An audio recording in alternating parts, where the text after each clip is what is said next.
Fala pessoal, eu me chamo Felipe Wood, sou analista CNPq. Antes de mais nada, assim como eu te me pedindo em todos os vídeos, eu peço para vocês comentarem aqui embaixo se tiverem alguma dúvida, alguma crítica, ou até mesmo alguma sugestão de análise de empresa, algum elemento que pode ter passado despercebido, tá, na análise do vídeo.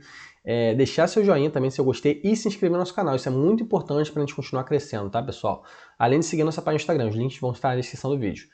Hoje nós vamos falar sobre a empresa Restock, tá, a antiga Lelis Blanc, tá, então código de negociação LLIS3, tá? Era a antiga Lelis Blanc.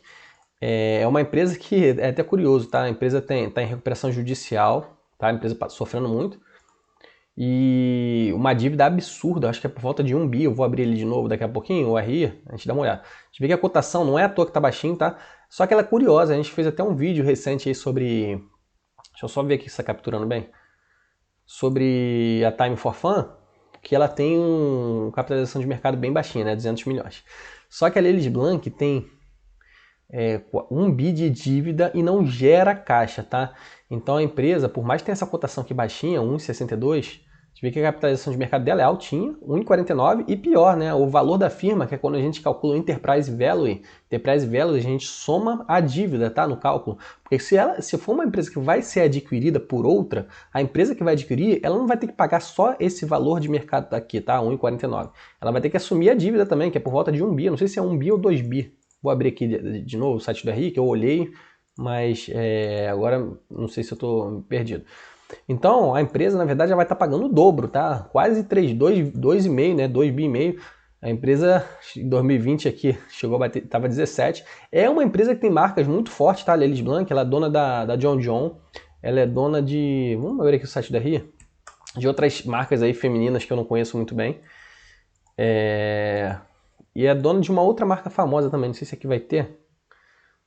Aqui tem as marcas. Dudalina, né? Dudalina, são marcas muito boas, né? As roupas da Dudalina, eu tenho várias calças, são marcas boas e tem uma vantagem competitiva, né? A gente sempre quando analisa empresa, a gente procura vantagem competitiva. John John, né? Marca que consegue repassar preço, Dudalina também, de qualidade. Aí tem aqui, né? Falando da empresa, e tem outras marcas aqui, né? Bobo, feminina, individual, do grupo Dudalina, Rosa Chá, também é famosinha, mas são mais femininas. Vamos dar uma olhada aqui no central de resultados. Mas é uma empresa aí que financeiramente, apesar de ter essas marcas, competição, aqui tá as marcas também, né? Ela tá muito, muito, muito mal das pernas, tá? E é carinha, tá? Empresa carinha. Ó, tem até a margem bruta alta, né? A margem bruta é boa, né? 64%. O problema é lá no resultado financeiro, né? Por conta do endividamento. 64%, ó, aumentou aqui, ó, 11,7 pontos percentuais contra o segundo tri de 2021. De repente não é o melhor base de comparação, né? A gente viu aí no Time for Fun algumas empresas que o período pré-pandemia é melhor, EBITDA de 54 milhões no segundo tri, então a empresa gerou caixa, né? Mas aqui a gente vê que está distorcido, né? 369%, a questão da base de comparação. Margem EBITDA de 20% no segundo tri. Então a empresa até parece que melhorou nesse trimestre.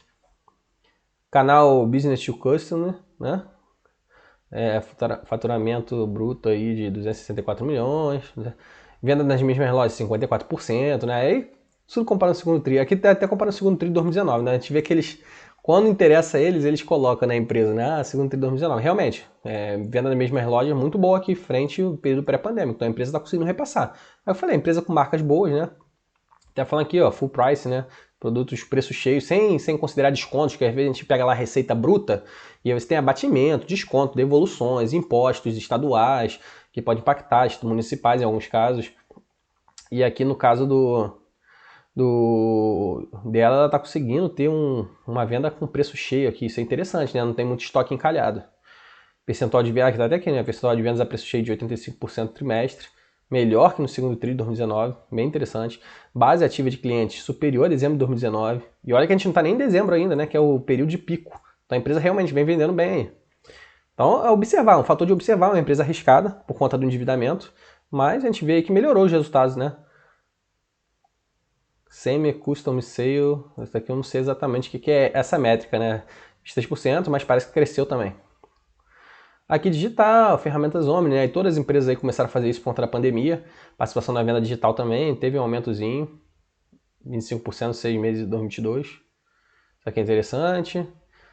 para outras empresas também aumentando, número de portas atendidas, operações, redução de estoque, então a empresa aí está conseguindo aí despachar os estoques. Isso daqui é empresa de varejo, né? Empresa de roupa, empresa de mercado também, até varejo farmacêutico, varejo hospitalar, a gente tem que acompanhar como é que é esse capital de giro, né? Porque principalmente varejo de roupa, acho que é até pior, porque se você tiver uma roupa presa, um estoque, e sair de moda aquela roupa, você acaba perdendo, tem que fazer impairment, que vai impactar como um prejuízo, né? Um prejuízo, um valor negativo na sua DRE ou no seu fluxo de caixa.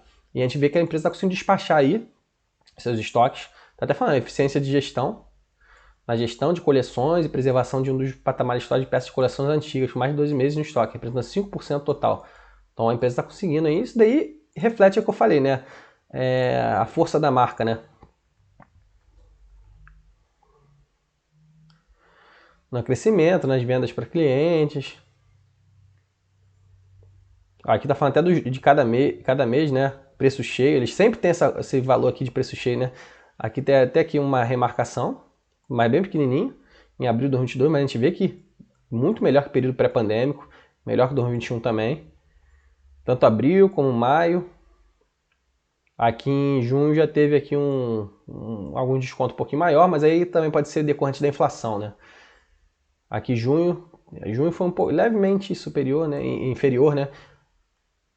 Levemente não, níveis percentuais até altos, né? Mas aí a inflação está pesando bastante no mundo todo. E o dólar também impacta nessas roupas. Aqui falando das preço com full price, né? Segundo o TRI, a gente vê bem maior aqui que os outros anos, né? 45% em 2019, 2021 também. Então isso aqui reflete também que a economia do Brasil, né? O Brasil está crescendo um pouquinho, mesmo com a inflação, porque é uma marca de preços caros, né? Então não é qualquer um que compra também. Faturamento por canal, então a empresa aqui predominantemente vendendo para clientes, mas teve uma captaçãozinha aqui com venda para outros CNPJs no segundo TRI de 2022. Outlets ainda não se recuperou, né? A gente vê aí que pré-pandemia era bem superior. O pessoal também começou a focar muito em digital, né? Ferramenta Omni, isso aqui fica distorcido que por conta da pandemia. CRM, né, evolução da base de clientes, então a empresa também está focando aí em aumentar a base de clientes, né, a gente viu que aumentou aqui em 2020, 2021, agora 2022 mais ou menos flat em relação a junho de 2021, mas crescendo bem, né. Aqui falando por marca, né, a Lelis subiu, Dudalina, ainda não recuperou, né, frente a 2019, a John John e a Bobo cresceu bastante. Captura de clientes, crescendo mais superior até 2019. Resgate churn de clientes, né? Clientes aí que pararam de consumir ou clientes que devolveram algum tipo de impacto aí na receita bruta para a receita líquida, né? A gente vê que eles conseguiram reduzir esse churn aqui no patamar aqui de 2019, né? 62%, chegou a bater bem forte que 69%. Cliente parando de comprar, né? E aqui em relação a clientes resgatados, cresceu bastante. Aí acaba que uma métrica reflete na outra, né? Posição da base ativa, novos conseguiram capturar. Teve um churn aqui, recorrentes, cresceu aqui, né? Número de recorrente, segundo ele, 23%, resgatado. Então a empresa vem fazendo trabalho aí também de conquistar os clientes, né? Gestão de estoque, então a gente vê que a gestão do estoque também, eles conseguiram reduzir em patamares aqui. Em 2020 que ficou encalhado, né? Mas reduziu até menos que 2019, só que aqui a gente está comparando o quarto TRI, né? Não é o melhor modelo, porque quarto TRI a empresa vende mais e acaba fazendo um estoque um pouco maior, né? Tem que tem que estar preparada, né, para essa demanda forte aqui do Natal, do Ano Novo e tal, fim do ano. Então, segundo TRI não é a melhor base, né? A gente vê que aqui em quarto TRI de 2021 ficou até inferior também, mas em 2021 a empresa não estava tão bem, né? Então, mas assim, a gente viu que no segundo TRI conseguiu a revitalização das lojas e tal, aí melhorando um pouquinho aqui as lojas. Falando de mais algumas marcas aqui. Uma apresentação bem grande, né, deles, né? Aí aqui falando, vendo em mesmas lojas, só na Rosa Chá que caiu um pouquinho. Até em relação ao segundo tri de 2019, o resto indo bem. Número de lojas. A empresa está com 193 lojas, né, físicas, 10 em outlets, sem modificação.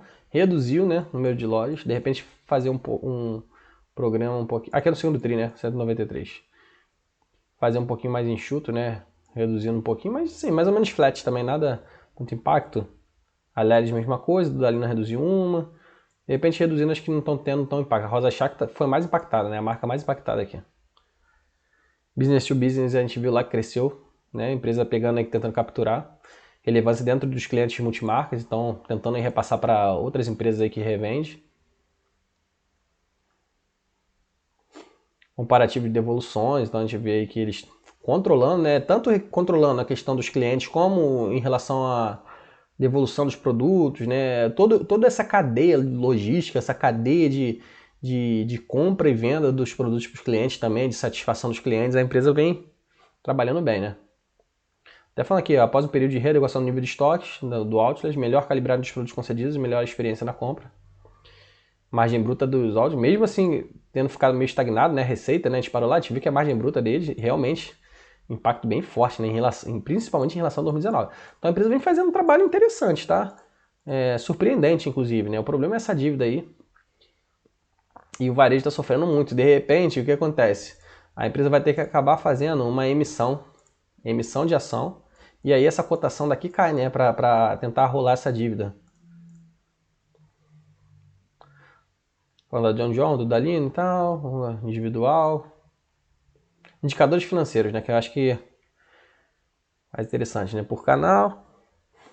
Então a gente vê aqui que vamos ver os 6 meses. 6 meses de 2022. Aqui tá 2019 também.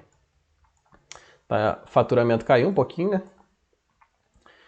Para cliente subiu, para pessoa física. Principalmente loja física, né? Mesmo com o digital aí. Mas a gente viu que impactou bem, né? Porque cresceu muito. Em 2019 não tinha nada de digital. Loja física caiu um pouquinho, né? Ainda não recuperou bem, frente a 2019. Outlet também não, mas a gente viu que a margem deles lá, realmente, eles estão fazendo um trabalho de excelência, né? Na gestão de custos, gestão de estoque, gestão de capital de giro, gestão de controle, né? De atendimento ao cliente. Enfim, ele está fazendo um trabalho interessante. Né? A Lelis aqui, eles veem que a gente tem a receita aqui mais forte, do Dalina logo embaixo, aí tem as outras aqui, tem a John também, e as outras meio que relevantes, né? Tem até outras marcas aqui menorzinhas. Aí o lucro bruto deles bem interessante, tá? 61%, mas aqui eles não botaram em 2019, né? Despesa operacional, né? Despesas operacionais é interessante a gente acompanhar também. A gente vê que a empresa subiu, né? Despesa operacional com pessoal, ocupação, né? Marketing, mais ou menos em linha, e outras receitas. Então a empresa tem uma depreciaçãozinha também aqui, né? Mas a empresa poderia controlar mais essas despesas operacionais. Mas de repente é por conta da reabertura maior, né? Em 2022, aí seria bom se eles tivessem botado aqui em 2019 pra gente ver. Aqui incremento dos aluguéis das lojas, né? Entra aqui com despesa de ocupação. Variação de remunerações ligadas à performance de vendas. Então a gente vê que tá comissão, encargo. Então acaba que sofre um pouquinho aí com o próprio modelo de negócio impacta, não é de salário, né? É performance de vendas, comissões, encargos de vendedores, né? Aumento com frete, não tem muito para onde correr. O EBITDA deles aqui, a gente vê, né? O sinal, todo esse controle deles aí acabou refletindo no EBITDA. Não é EBITDA muito alto, né? Se a gente analisar isso aqui, eu acho que no quarto tri vai vir bem mais forte, né? Quarto tri, então vamos botar que isso aqui viesse 100 no quarto. E se a gente botar aqui 3 meses aí na faixa de 50, né? Se a gente analisar, ia dar aí por volta de 250 de EBIT anual, EBITDA, né? Já começa a ficar interessante, né? Porque o endividamento deles a gente vai ver mais adiante, né? Que visão semestral, 84 milhões, né? É o que eu falei, né? 250, se no final do ano eles fecharem... Ainda tem o terceiro tri, né? Bota aí mais 100 do terceiro, mais 100 e pouquinho aqui do quarto tri, vai ficar um EBITDA interessante. CPV deles, a gente vê que subiu, mas leve, não pesou tanto. Aqui tem até 2019, né? A gente vê que também não subiu tanto em relação a 2019, por isso que a margem bruta... Ah, aqui tem até margem bruta, ó. A margem bruta deles era maior em 2019, né? Então a empresa aí precisa fazer um... Aqui não tem muito para onde fugir, né? A gente viu que eles falam lá do frete, inflação acaba impactando também. Mas as despesas operacionais aqui deles subiram bem, né? Subiram bem aqui, frente a 2019, por exemplo. E aí, a margem EBITDA deles ainda era bem superior, 40%, sobrava muito para eles. Então a gente tem que enxugar essas despesas aqui, que é o que a gente vê aqui em cima, né? Em relação a pessoal, impacta a remuneração, comissões, encargos, despesa de ocupação, é aluguel. Mas o principal impacto aqui é com o pessoal, né? Aí tem marketing, ficou mais ou menos flat. Outras receitas de despesas, frete, não tem muito para onde correr. Despesa na comissão de cartões, tal. Eu acho que eles teriam que fazer um trabalho aqui melhor aqui nessa remuneração aqui do pessoal. Acaba que é um pouquinho complicado porque é uma loja de alto padrão. E aí tem essas questões de comissão para vendedor e tal, mas tem que fazer um trabalho mais enxuto aí, porque a gente viu que por mais que a empresa refletiu bem, a margem deles está bem abaixo do que esperado, né? A margem operacional deles. Quanto a receber deles, anteciparam, né? Algumas contas a receber, né? Isso aqui é interessante. O estoque deles investiram um pouquinho, mas eles estão fazendo um trabalho bom de estoque, né? A gente viu aqui. Em 2021 eles controlaram mais por conta do fechamento. Aqui não tem 2019, né? Fornecedores eles pagando menos. Outras contas aqui também impactando menos. Aí acaba que o FCO, bem interessante, né? 130 milhões aqui de FCO. Muito bom, né? Porque a gente viu lá que o EBITDA mais ou menos por volta de quanto? Cadê o EBITDA? 84 milhões de FCO. Aí já começa a rodar bem, né? 130 milhões. Pô, se a gente anualizar aí, sem contar com o quarto tri, né? Que deve vir um resultado forte, né? A marca. A empresa pode chegar aí no patamar de 400, 500 milhões, sei lá, jogando para cima aí de FCO, com endividamento que a gente vai ver mais adiante.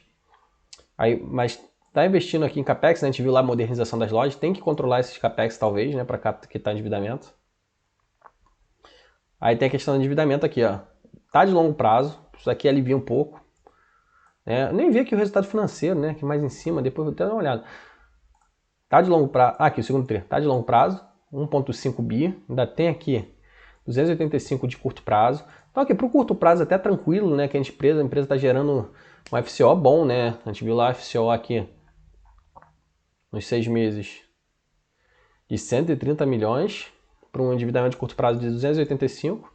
Tem um caixazinho aqui de 36 milhões. Então, endividamento de curto prazo é tranquilo. Esse de longo prazo que acaba afogando um pouco, mas eu nem vi o resultado financeiro, se eles tinham o DRE aqui consolidada. Não está aqui consolidada, né? Vamos ver, mais embaixo deve ter. Porque o resultado financeiro que deve pesar e deve dar prejuízo, né? É isso mesmo aqui, ó. Aí eles fizeram até ajuste, né? Ajustado. 141 milhões negativo do resultado financeiro. E aqui o EBIT não é isso tudo, né? Porque lá a gente viu que eles têm uma depreciaçãozinha. E aí, por conta disso, prejuízo. Mas assim, de uma maneira geral, eu achei até que o resultado da empresa não veio tão ruim, porque o FCO deles, por volta de 130 milhões. É porque eles estão investindo aqui em modernização de loja. De repente, se eles segurarem um pouquinho aqui para tentar refletir esse quitamento aqui essa quitação, quitamento é ótimo. Essa quitação da dívida aqui, de repente, que está influenciando mais, de repente aqui. Claro que isso aqui com Selic alta acaba impactando muito, né? Mas mesmo assim, a gente vê que a empresa prejuízo atrás de prejuízo por conta do resultado financeiro desse endividamento de longo prazo. Mas achei até interessante, deixa eu voltar aqui para a tela. A empresa, da última vez que eu tinha visto, a Lelis Blanc, Restock, né? Ela estava muito mal, um resultado muito ruim, né? A gente viu lá em 2019 já estava ruim. Parece que ela começou a se reinventar bem. O que ela precisa fazer de repente é segurar um pouquinho esses investimentos de CAPEX, talvez, né? Melhorar, enxugar um pouquinho esse quadro de despesas operacionais que está impactando na margem operacional para refletir um pouquinho de margens.